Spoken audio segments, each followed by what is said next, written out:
রাজধানীর বাড্ডায় চলছে Shaheed Zia day night cricket tournament 2025। গত 4 ফেব্রুয়ারি রাজধানী বাড্ডা হাই স্কুল মাঠে টুর্নামেন্টের উদ্বোধন করেন জাতীয়তাবাদী দল বিএনপির ক্ষুদ্র ঋণ বিষয়ক সম্পাদক ডক্টর এম এ কাইয়ুম।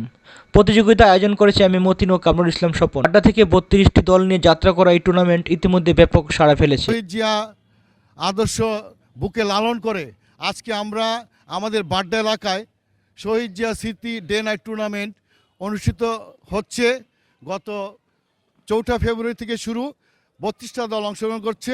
আমাদের আজকের এই শহীদ জিয়া টুর্নামেন্টের প্রধান আকর্ষণ এবং আমাদের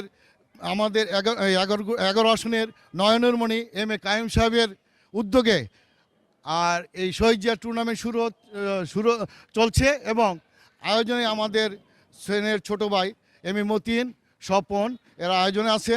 আজকে আমরা বাড্ডাবাসী 21 নম্বর ওয়ার্ড অবহেলিত, বিগত দিনে আমাদের ছেলেমেয়েরা কোনো খেলাধুলা করতে পারে নাই, মন খুলে চলতে পারে নাই, মাঠ নাই।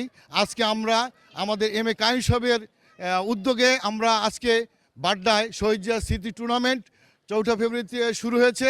32টা দল খেলছে। আমি আমার দল আজকে কোয়েল গ্রুপের টিম লিডার, আমি আমার ম্যানেজার মোহাম্মদ মাহবুব আলম। দেশবাসীর কাছে দোয়া চাচ্ছি, আমাদের দেশনেত্রী খালেদা জিয়ার জন্য দোয়া করবেন, উনি যেন আমাদের মাঝে ফিরে আসেন।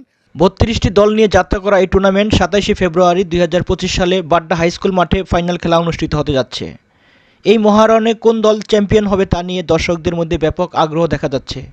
ফাইনাল ম্যাচটি উপভোগ করতে দর্শকরা অধীর আগ্রহে অপেক্ষা করছে। বাড্ডা থেকে শাহজালাল দেওয়ান, ইনফো টেলিভিশন।